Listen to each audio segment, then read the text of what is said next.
கர்த்தருடைய பரிசுத்த நாமத்து சோத்திரம். இந்த நாள் தியானத்துக்கு ஆண்டவர் தந்த வசனம் சங்கீதங்கள் புஸ்தகம் 91 சங்கீதம் 14 வசனம்.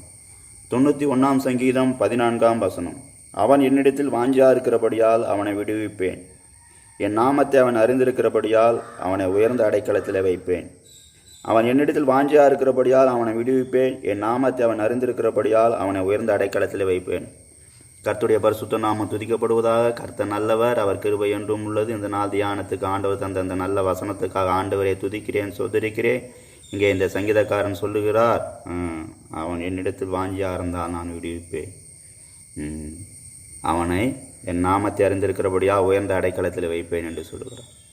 கர்த்தருடைய பரிசுத்த நாமம் துதிக்கப்படுவதாக. இந்த நாளில் கூட நாம் ஆண்டவரிடத்தில் அதிகமாக வாஞ்சியா இருக்க வேண்டும் என்று சொல்லி ஆண்டவர் எதிர்பார்க்கிறார்.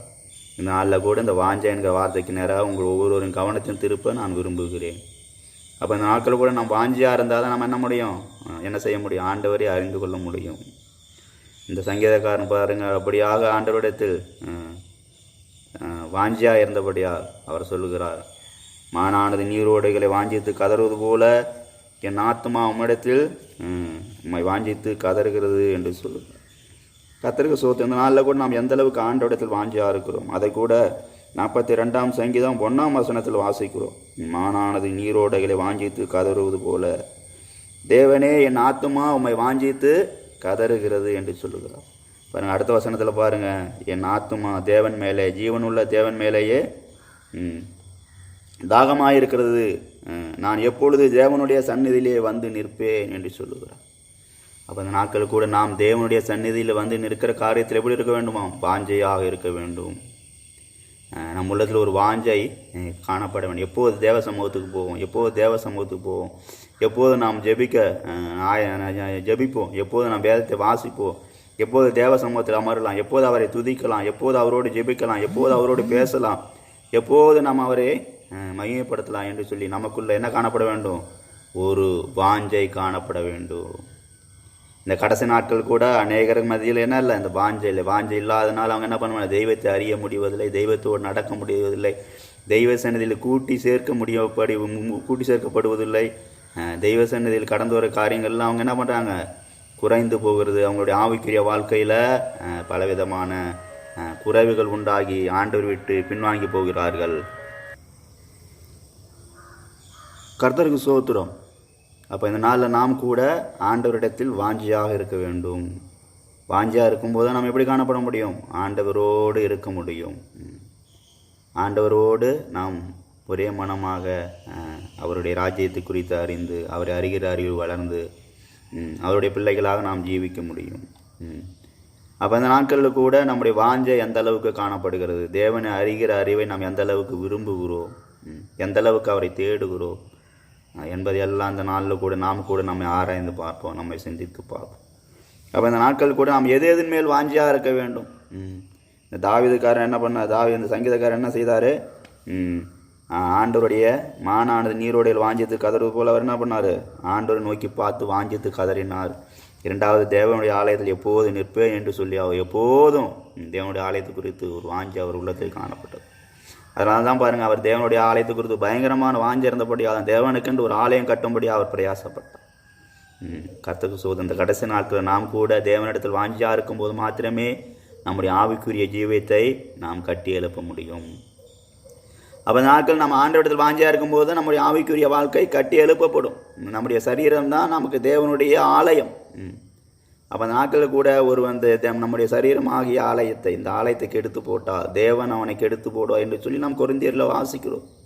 அப்போ அந்த நாட்கள் கூட நம்ம சரீரமாக ஆலயம் கட்டி எழுப்பப்பட, நம்முடைய ஆவிக்குரிய வாழ்க்கை கட்டி எழுப்பப்பட நாம் இந்த நாட்கள் கூட அதிகமாக நாம் தேவனிடத்தில் வாஞ்சி உள்ளவர்களாக இருக்க வேண்டும்.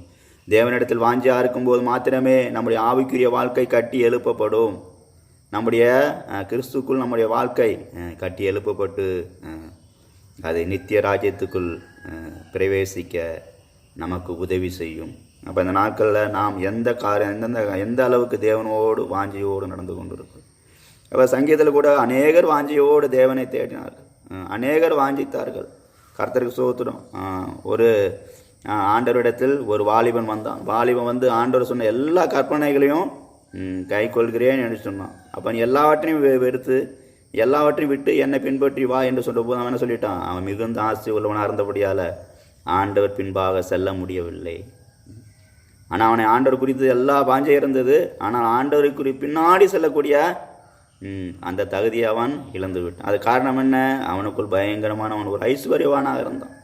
அதனால தான் ஆண்டவர் கூட சொல்கிறார், ஐஸ்வர்யவான் பரலோக ராஜ்யத்தில் பிரவேசிப்பது மிகவும் கடினம், ஒட்டகமானது ஊசின் காதில் கூட நுழைந்ததான பரலோக ஐஸ்வர்யவான்கள் பரலோக ராஜ்யத்தில் பிரவேசிக்க முடியாது என்று சொல்லி எழுதி வைத்திருக்கிறார். ஆனால் தேவனால் எல்லாம் கூடும் என்று சொல்லி சொல்லப்பட்டிருக்கிறது. ஆனால் ஒரு மனிதன் தேவனிடத்தில் வாஞ்சி உள்ளவனாக இருந்து தேவனை தேடும்போது,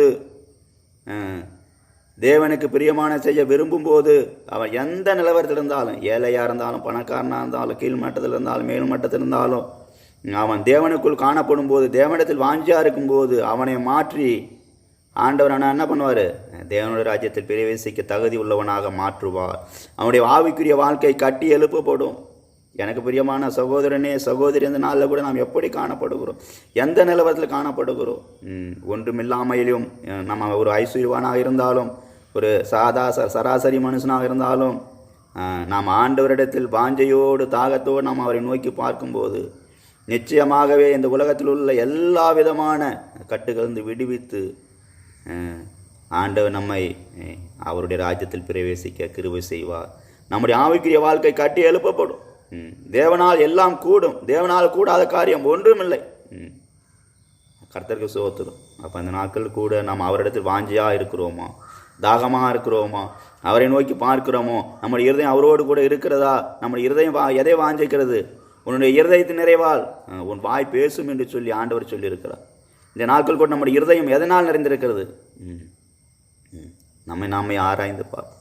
நம்முடைய இருதயம் தேவனை அறிகிற அறிவில் நிறைந்திருக்கும் போது நிச்சயமாகவே அது நமக்கு மிகுந்த ஆசீர்வாதத்தை கொண்டு வரும்.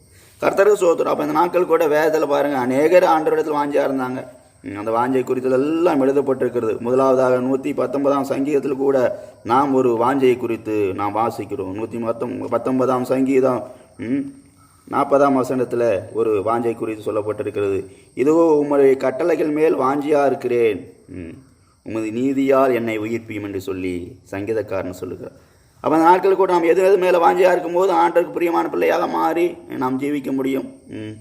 அவருடைய கட்டளைகள் மேல் நாம் எப்போதும் வாஞ்சியாக இருக்க வேண்டும்.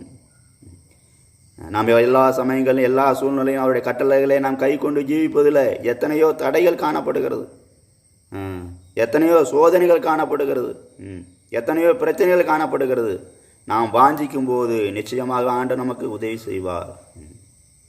உண்மையிலே ஒரு மனிதன் ஆண்டவரிடத்தில் வாஞ்சி உள்ளவனாக இருக்கும்போது அவன் எப்பேற்பட்டவனாக இருந்தாலும் சரி, கர்த்தர் நிச்சயமாக அவனை விடுவிக்க முடியும். இந்த நாட்கள் கூட அநேகருக்குள்ள அந்த வாஞ்சை இல்லாதனால தான் ஆண்டு என்ன பண்ணுறதில்ல, அவங்களுக்காக எதையும் செய்ய முடிவதில்லை, அவர்களை விடுவிக்க முடிவதில்லை, அவர்களை சரியான பாதையில் நடத்த முடிவதில்லை. அவர்கள் பாதை எல்லாம் திசை மாறி போகிறது. அந்த சிறிதும் குறுகலுமான வாலியை கண்டுபிடிக்க முடியாமல் தங்கள் சொந்த வழியிலே ஓடுகிறார்கள்.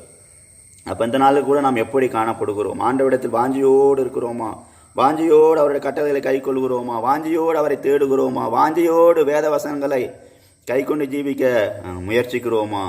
நம்முடைய வாஞ்சை என்ன? ஆண்டவர் சொல்லுகிறார், உம்முடைய கட்டளை, சங்கீதக்காரன் சொல்லுகிறார், இதோ உம்முடைய கட்டளைகள் மேல் வாஞ்சியாக இருக்கிறேன், உமது நீதினால் என்னை உயிர்ப்பியும் என்று சொல்லுகிறார். அப்போ அந்த நாட்கள் கூட ஆண்டோடைய கட்டளைகள் மேல் நாம் எப்போதும் வாஞ்சியாக இருக்கணும். ஆண்டவர் பாருங்கள், நமக்கென்று ஒரு பிரமாணத்தை பழைய நியமத்திலிருந்து அது 10 கற்பனைகளை உடைத்து அதை 2ஆக மாற்றினார். இப்போ இந்த 2 காரியத்தில் நம்ம எப்படி இருக்கணும்? உண்மையாக இருக்க, வாஞ்சையோடு இருக்க வேண்டும். ஆண்டவரை முதலாவது அவர் சொன்ன கற்பனை, அவரை நேசிக்கிற விதத்தில், அவர் அன்பு கூற விதத்தில் நாம் எப்போது வாஞ்சை உள்ளவர்களாக இருக்க வேண்டும். அநேக சமயங்கள் நம்ம அன்பு கூற என்ன பண்ணுறோம்? நாம் அந்த விஷயத்தில் குறைவுபட்டு போய் விடுகிறோம். தேவனை தேடுகிற விஷயத்தில் குறைவுபட்டு போய் விடுகிறோம். அவரிடத்தில் வாஞ்சியோடு இருக்கிற காரியத்தில் நாம் குறைவுபட்டு போய் விடுகிறோம். அநேக உலகத்தின் வல்லமைகளுக்கு அவ்வப்போது நாம் இடம் கொடுத்து விடுகிறோம். எனக்கு பிரியமான சகோதரனே சகோதரி, அந்த நாளில் கூட நாம் அவரிடத்தில் எந்த அளவுக்கு அன்பு கூறுகிறோம்? அன்பு கூறுகிற விஷயங்கள் நாம் உண்மை உள்ளவர்களாக இருக்கிறோமா? அதனால தான் நாம் கூட 2ஆம் சங்கீதம் 12ஆம் வசனத்தில் வாசிக்கிறோம், குமாரன் கோபம் கொள்ளாமலும் நீங்கள் வழியிலே அழியாமல் இருக்கும்படி அவருடைய பாதத்தை முத்தம் செய்யுங்கள், கொஞ்சம் காலத்தில் அவருடைய கோபம் பற்றி எரியும், அவர் அண்டிக் கொள்ளுகிற ஜனங்கள் பாக்கியவான்கள் என்று சொல்லி எழுதப்பட்டிருக்கு. அப்போ அந்த நாட்களில் கூட நாம் வாஞ்சியாக இருக்கும்போது மாத்திரம் நாம் அவரை அண்டிக் கொள்ள முடியும். நாம் வழியிலே அழிந்து போகாமல் அவருடைய கோபம் நம் மீது பற்றி எரியாமல் இருக்க வேண்டுமானால் நாம் அவரிடத்தில் அதிகமாக அன்பு கூற வேண்டும். உலகத்திலே இந்த உலகத்தில் வாழ்கிற நாளெல்லாம் நாம் ஒரே ஒரு இடத்துல தான் அளவில்லாமல் அன்பு கூற வேண்டும். அவருடைய அன்பு அளவற்றது. அந்த அன்பில் என்ன இல்லை, இருமாப்பு இல்லை. அந்த அன்பு சகலத்தை தாங்கக்கூடியது. அந்த அன்பு நமக்குள்ளே இருக்கும்போது அந்த அன்பிலே நம்ம என்ன பண்ண மாட்டோம், உலக காரியங்கள் குறித்து பயப்பட மாட்டோம். தேவ அன்பு பயத்தை புறம்பே தள்ளும் என்று சொல்லி எழுதப்பட்டிருக்கிறது. எனக்கு பிரியமான சகோதரனே சகோதரி, இந்த நாளில் கூட அவரிடத்தில் வாஞ்சையோடு அவரிடத்தில் அன்பு கூறுகிற காரியத்தில் நீ குறைவாக காணப்படுகிறாயா? இந்த நாளில் கூட உன்னை சிந்தித்து பார், உன்னை ஆராய்ந்து பார், உன்னை சோதித்து பார். அவரிடத்தில் அதிகமாக அன்பு கூறும்போது மாத்திரமே நமக்கு இந்த உலகத்தை குறித்தான பயத்திலிருந்து ஆண்டவர் விடுவித்து நம்ம ஒவ்வொரு நாளும் சரியான பாதையில் அவரோடு கூட நாம் நடக்கும்படி அவர் நமக்கு உதவி செய்ய முடியும். அப்போ இந்த நாட்கள் கூட நம்முடைய வாஞ்சை எந்த அளவுக்கு இருக்கிறது, அவரை தேடுகிற காரியத்தில் நம்முடைய வாஞ்சை எந்த அளவுக்கு காணப்படுகிறது, அவரிடத்தில் அன்பு கூறுகிற காரியத்தில் நம்ம எந்த அளவுக்கு வாஞ்சை உள்ளவர்களாக இருக்கிறோம். அப்போ கொஞ்ச காலத்தில் அவர் கோபம் பற்றி எரியும் என்று சொன்னது போல இந்த கடைசி நாட்கள் அவருடைய கோபம் பற்றி எரிந்து கொண்டு இருக்கிறது. பாருங்கள், அவருடைய கோபத்தின் நிமித்தமாக அநேகர் என்ன பண்ணுறாங்க, சத்தியத்தை அறியாமல் பலவிதமான நெருக்கங்கள் மத்தியில் இந்த உலகத்தை விட்டு கடந்து போகிறார்கள். எத்தனையோ விதமான ஆபத்துகள், விபத்துகள், நாசமோசங்கள் அதன் மூலமாக அப்படியாக கடந்து போகிறார்கள். எனக்கு பிரியமான சகோதரனே சகோதரி, இந்த நாளில் உன்னையும் என்னையும் ஆண்டவர் தம்முடைய நாமத்தின் மகிமைக்கு சாட்சியாக வைத்து நாம் வாஞ்சியோடு அவரை தேடி அவர் நாமத்தை மகிமைப்படுத்த வேண்டும் என்று ஆண்டவர் விரும்புகிறார். இந்த நாளில் கூட நாம் எந்த அளவுக்கு அவருடைய நாமத்தை மகிமைப்படுத்தி கொண்டிருக்கிறோம், அவரை உயர்த்தி கொண்டிருக்கிறோம், அவரிடத்தில் அன்பு கூர்ந்து கொண்டிருக்கிறோம், அவருக்கு இஷ்டமான செய்ய நாம் பிரயாசப்படுகிறோம், முயற்சிக்கிறோம். இந்த நாளில் கூட நாம் அதிகமாக முயற்சி செய்து பிரயாசப்பட்டு அவருடைய ராஜ்யத்துக்காக பாடுபட வேண்டும். அதனால தான் ஆண்டவர் சொன்னார் பாருங்கள், இந்த பூமியில் இருக்கும்போது முதலாவது தேவனுடைய ராஜ்யத்தையும் அவருடைய நீதியையும் தேடுங்கள். அப்போ நம்ம அவரிடத்தில் அன்பு கூறுறோம், அதிகமாக அன்பு கூறுகிறோம் என்று சொல்லும்போது ஒவ்வொரு நாளும் முதலாவது அவருடைய ராஜ்யத்தையும் அவருடைய நீதியையும் தேட வேண்டும். கர்த்தருக்கு ஸ்தோத்திரம். இந்த அனுபவத்தில் நாம் நிறைந்திருக்கும் போது அவர் கட்டளைகளை நாம் கை கொள்ளும்படியாக ஆண்டவர் நமக்கு கிருபை செய்வார். அடுத்தபடியாக அந்த கட்டளை இரண்டாவது பிரதான கட்டளை, நம்மை போல பிறரை நேசிக்க வேண்டும். கர்த்தருக்கு ஸ்தோத்திரம். நாம் முதலாவதாக கற்பனை நாம் கை கொள்ளும் போது இரண்டாவது கற்பனை கை கொள்ளத்தக்கதாக தேவன் நிச்சயமாகவே நமக்கு கிருபை தருவார். அந்த முதல் கற்பனை நாம் சரியாக கை கொள்ளும் போது ஆண்டவர் நம் உள்ளத்தில் வாசம் செய்து நமக்குள்ளிருந்து அந்த இரண்டாவது கற்பனையை கை கொள்ளும்படி கிருபை செய்வார். நிச்சயமாகவே நம்ம அந்த இரண்டாவது கற்பனையை கை கொள்ள முடியும். கர்த்தருக்கு ஸ்தோத்திரம். அப்போ இந்த நாளில் கூட முதலாவதாக அந்த தேவனிடத்தில் அன்பு கூற விஷயத்தில் உண்மை உள்ளவர்களாக இருக்கும்போது மற்ற எல்லா காரியங்களும் உண்மை உள்ளவர்களாக ஜீவிக்க தேவன் நமக்கு கிருபை தந்து நம்மை நடத்துவார், நம்மை ஆசீர்வதிப்பார். கர்த்தருக்கு ஸ்தோத்திரம். அப்போ அந்த நாட்கள் கூட நாம் தேவனுடைய கட்டளைகள் மேல் வாஞ்சையாக இருக்க வேண்டும். கர்த்தருக்கு ஸ்தோத்திரம். அடுத்தபடியாக இன்னொரு வாஞ்சை குறித்து கூட சொல்லப்பட்டிருக்கிறது. ஏசாயா 20:8. கர்த்தாவே, உம்முடைய நியாய தீர்ப்பின் வழியிலே உமக்கு காத்திருக்கிறோம், உமது நாமமும் உம்மை நினைக்கும் நினைவும் எங்கள் ஆத்துமா வாஞ்சியாக இருக்கிறது. பாருங்கள், அப்போ நாம் என்ன ஒவ்வொரு நாள் எப்படி இருக்கணுமா, அவர் நியாய தீர்ப்புகை நாம் என்ன வழியிலே உமக்கு காத்திருக்கிறோம். ஆண்டவருடைய நியாய தீர்ப்பின் வழியிலே கர்த்தருக்கு ஸ்தோத்திரம். அப்போ இந்த நாளில் கூட நாம் அவருடைய நாமத்தின் மீது வாஞ்சி உள்ளவர்களாக இருக்க வேண்டும். அவரை நினைக்கிற நினைவு வாஞ்சி உள்ளதாக இருக்க வேண்டும் என்று சொல்லி ஆண்டவர் அந்த நாளில் கூட நம்மிடத்தில் எதிர்பார்க்கிறார். அவர் நினைக்கிற நினைவு ஒரு வாஞ்சி இருக்கணும். அதான் அங்கே சொல்லப்பட்டிருக்கிறது. அந்த 26ஆம் சங்கீதம் 8 பிற்பகுதியில், உமது நாமமும் உம்மை நினைக்கும் நினைவும் எங்கள் ஆத்துமா வாஞ்சியாக இருக்கிறது. அவர் நினைக்கிறது எப்படியா இருக்கணும், ஒரு வாஞ்சியோடு நினைக்கிறது கூட வாஞ்சியோடு நினைக்க வேண்டுமா. பாருங்கள், இந்த ஏசாயா தீர்க்கதரிசி எவ்வளோ அழகாக எழுதி வைத்திருக்கிறார். அவருடைய நாமத்தை குறித்து வாஞ்சை, அவரை நினைக்க நினைவில் வாஞ்சை. அந்த நாட்கள் கூட இந்த அவருடைய நினைக்கிற நினைவு எப்படியா இருக்கும், எப்படியாக நம்முடைய ஜீவிதத்தில் காணப்படுகிறது. இதை கூட சங்கீதக்காரன் சொல்கிற பாருங்க, அவரை நான் தியானிக்கும் தியானம் இனிதாக இருக்கும் என்று சொல்லி எழுதப்பட்டிருக்கு. அப்போ அவரை நாம் நினைக்கிற நினைவு ஒரு இனிதானதாக இருக்க வேண்டும், ஒரு சந்தோஷமுள்ளதாக இருக்க வேண்டும். அவர் உள்ளத்தில் நம்ம உள்ளத்தில் அவர் எப்படி இருக்கணும்? அவர் சந்தோஷமாக சமாதானமாக நம் உள்ளத்தில் அவருக்குள் காணப்பட வேண்டும். சமாதானமாக சந்தோஷமாக நாம் அவருக்குள் காணப்பட வேண்டும். எப்போதும் அவரை குறித்து நம் உள்ளத்தில் ஒரு பெரிதான சந்தோஷம் நிரம்பி வழிந்து கொண்டே இருக்கும். இதனால் தான் சங்கீதக்காரன் சொல்லுகிறார், என் பாத்திரம் நிரம்பி வழிகிறது என்று சொல்லுகிறார். கர்த்தருக்கு ஸ்தோத்திரம். இந்த நாளில் கூட நாம் அப்படியாக அவருக்குள்ள ஒரு மகிழ்ச்சியோடு சந்தோஷத்தோடு காணப்படுகிறோமா? அவர் உள்ளத்தில் அவரை குறித்தான ஒரு வாஞ்சையில் ஒரு சந்தோஷம் காணப்படுகிறதா? நாம் எப்படி காணப்படுகிறோம் இந்த நாளில்? அவரை குறித்து நாம் இந்த நாளில் கூட சந்தோஷத்தோடு மனமகிழ்ச்சியோடு காணப்பட வேண்டும். இதைத்தான் நாம் கூட என்ன வாசிக்கிறோம்? கர்த்தருக்குள் மனமகிழ்ச்சியாக இருப்பதே உங்கள் பலன் என்று சொல்லி வாசிக்கிறோம். அப்புறம் நாம் அவரை நினைக்கிற நினைப்புகள் நமக்குள் எப்படி இருக்க வேண்டும்? நாம் இருக்க வேண்டும், அவருக்குள் ஒரு மனமகிழ்ச்சி இருக்க வேண்டும். மனமகிழ்ச்சியோடு அவர் நாமத்தை நாம் என்ன செய்ய வேண்டும்? துதிக்க வேண்டும். அவருடைய நாமம் எப்படிப்பட்ட நாமம்? அவர் அதிசயமானவர். கர்த்தருக்கு ஸ்தோத்திரம். அப்போ இந்த நாட்களில் கூட அவர் நாமத்தின் மீது நாம் வாஞ்சி உள்ளவர்களாக, அவரை நினைக்கும் நினைவில் வாஞ்சி உள்ளவர்களாக நாம் ஜீவிக்க நம்மை முழுவதுமாக தாழ்த்தி ஒப்படைப்போமாக. அப்போ அந்த 2 அனுபவத்தை நாம் நன்றாக அந்த நாளில் கூட காத்து ஜீவிக்க நாம் வாஞ்சிக்க வேண்டும். முதலாவது அவர் கற்பனையின் மேல் கட்டளைகள் மேல் வாஞ்ச, 2வது அவருடைய நாமத்தின் மேலே அவர் நினைக்கிற நினைவில் வாஞ்ச. இப்படியாக நாம் வாஞ்ச உள்ளவர்களாக இருக்கும்போது ஆண்டு என்ன பண்ணுவோம்? நிச்சயமாக நமக்கு வரக்கூடிய பிரச்சனைகள் இருந்து விடுவிப்பார். ஒருவன் என்னிடத்தில் வாஞ்சியா இருந்தால் நான் அவனை விடுவிப்பேன் என்று சொல்லுகிறார். அவருடைய கட்டளைகள் மேல் வாஞ்சியா இருக்கும்போது, அவர் நாமத்தின் மீது வாஞ்சியா இருக்கும்போது, அவரை நினைக்கிற நினைவில் நாம் ஒரு வாஞ்சியை நம்முடைய ஆத்மா வாஞ்சி உள்ளதாக இருக்கும்போது நிச்சயமாகவே தேவன் நம்மை விடுவித்து நம்மை உயர்த்துவார். அப்போ நம்மை உயர்த்தும் போது அவர் எப்படிப்பட்டதை உயர்த்துவார்? உயர்ந்த அடைக்கலம். அவர் ஆண்டவன் என்ன சொல்கிறார்? நம்மளை உயர்ந்த அடைக்கலத்தை வைப்பார். கர்த்தருக்கு ஸ்தோத்திரம். அப்போ அந்த உயர்ந்த அடைக்கலத்தை வைக்கும்போது நமக்கு என்ன சம்பவிக்கும்?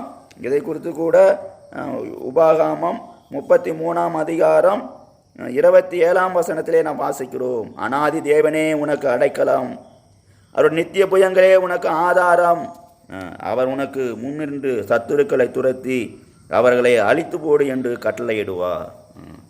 பாருங்கள், அப்போ ஆண்டு நமக்கு அடைக்கலமாக வரும்போது, நம்ம விடுவிக்கும் போது நமக்கு அவர் எப்படி இருக்கிறாரு? அவர் நாமத்து மீது நாம் வாஞ்சியாக இருக்கும்போது, அவரை நினைக்கிற நினைவு வாஞ்சியாக இருக்கும்போது அவர் நமக்கு எப்படி இருக்க? அடைக்கலமாக இருக்கிறார். அவர் மாத்திரம்தான் நமக்கு அடைக்கலம். அதனால தான் இங்கே எழுதப்பட்டு அநாதி தேவனே உன் அடைக்கலம், அவருடைய நித்திய புயங்களே உனக்கு ஆதாரம், அவர் உன் சத்துருக்களை எல்லாம் என்ன பண்ணுவார்? துரத்தி அவர்களை எல்லாம் அழித்து போடுவார். அப்போ பாருங்கள், நாட்கள் கூட நமக்கு விரோதமாக எத்தனையோ சத்துருக்கள் போராடி கொண்டிருக்கிறது. மாம்சத்தின் நீச்சை, கண்கள் நீச்சை, ஜீவனத்தின் பெருமை, சரீர பிரகாரமாக சரியத்துக்கு விரோதமாக மனிதர்கள் எழும்பி சத்துருக்களாக கிரியை செய்கிறார்கள். நாம் செய்கின்ற ஆண்டவருடைய வேலைக்கு விரோதமாக கிரியை செய்கிறார்கள். பல விதத்தில் சத்துரு என்ன பண்ணுறான்? போராடி வஞ்சிக்கும்படியாக பிரயாசப்பட்டு கொண்டே இருக்கிறான். யாரை விளங்கலாமோ என்று சொல்லி அவன் கெர்ச்சிக்கிற சிங்கத்தை போல சுற்றி திரிந்து கொண்டு இருக்கிறான். எனக்கு பிரியமான சகோதரி, இந்த நாளில் கூட நீங்கள் ஆண்டவரிடத்தில் வாஞ்சி உள்ளவர்களாக இருக்கும்போது நிச்சயமாக ஆண்டவர் நம்மை விடுவித்து நம்ம உயர்ந்த அடைக்கலத்தில் வைப்பார். அவருடைய நாமத்துமே நாம் வாஞ்சியாக இருக்கிறபடியால் அவர் நமக்கு உயர்ந்த அடைக்கலத்தில் வைத்து நம்மை ஒவ்வொரு நாள் நடத்துவார். கர்த்தருக்கு ஸ்தோத்திரம். அப்போ இந்த உயர்ந்த அடைக்கலம் என்று சொல்லும்போது எதை காண்பிக்கிறது? இந்த உயர்ந்த அடைக்கலம் என்று சொல்லும்போது அதுதான் தேவனுடைய வார்த்தையை காண்பிக்கிறது. அதனால தான் ஆண்டவர் சொன்னார், உயர்ந்த அடைக்கலம் என்று சொல்லும்போது கண்மலை. நம்முடைய ஆண்டவர் எப்படி இருக்கார்? கண்மலையாக இருக்கிறார். அந்த கண்மலையில் உயர்ந்த அடைக்கலம், யாருக்கும் அறியாத ஒரு இடத்துல நம்மை வைத்து பாதுகாக்க விரும்புகிறார். அப்போ இந்த நாட்கள் கூட நாம் எப்படி காணப்படுகிறோம்? அந்த உயர்ந்த அடைக்கலத்தை நாம் அறிந்திருக்கிறோமா? அந்த உயர்ந்த அடைக்கலத்தில் நாம் அடைக்கலமாக இருக்கிறோமா? நாம் ஒவ்வொரு நாளும் மறைக்கப்படுகிறோமா? நாம் ஒவ்வொரு நாளும் பாதுகாக்கப்படுகிறோமா? ஒவ்வொரு நாளும் கர்த்தருடைய ஆலோசனைக்குள் காணப்படுகிறோம் என்பதையெல்லாம் இந்த நாளில் கூட நாம் ஆராய்ந்து பார்ப்போம். இந்த நாளில் கூட நம்ம முழுவதுமாக தேவனுடைய கரத்தில் ஒப்படைப்போம்.